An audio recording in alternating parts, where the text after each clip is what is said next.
Paul Biya a mal à la tête au Cameroun, il ne dit à personne. Il court. Je suis venu à Genève pour des consultations utile au progrès du Cameroun. Après, la presse genevoise sort. Le président Biya hospitalisé dans un lit médicalisé depuis 3 jours à la suite d'une grippe qu'il a attrapée sous la pluie olympique à Paris. C'est là-bas qu'on s'en va récupérer ça pour ramener en Afrique. Pour dire, oh, vraiment, le vieux a attrapé froid. Il a attrapé froid dans la fête à Macron. Est-ce que vous voyez le ridicule des dirigeants africains? Ils cachent l'information sur leur santé. Ils viennent se cacher en Europe. Les Européens dévoilent ça. Ils font de l'argent avec. Regardez tous les journaux confidentiels sur l'Afrique qui prospèrent en Europe. Ça vient de quoi? Mais de l'attitude de nos dirigeants. Nos dirigeants sont des idiots.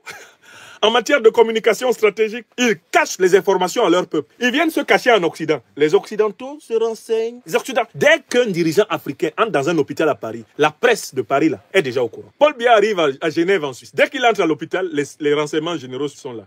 Ils captent l'information pour donner à... Le dictateur camerounais Paul Biya est arrivé dans un état de sénilité très avancé en raison de sa fatigue physique, de sa sénescence et de l'épuisement lié aux différents voyages qu'il a effectués en Chine et en Europe. Il a besoin en effet...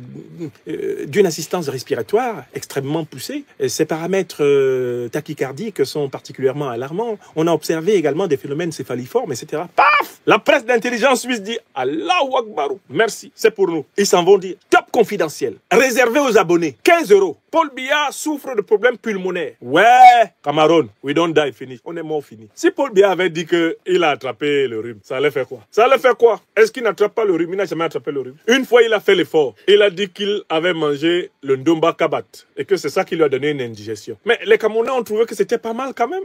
Un président qui reconnaît qu'il a eu une indigestion. Nous tous, on est rassurés parce que qui n'a pas eu d'indigestion ici dehors? Mais non, monsieur s'en va avec ses ministres, tout le monde. On joue les cachotiers. Ah non, non, non, non, il ne faut pas que ça se sache. Mais vous allez confier aux plus grands vendeurs d'informations de la Terre, les journalistes et les renseignements spéciaux occidentaux. Eux, ils vendent tout, y compris leur âme. Oui!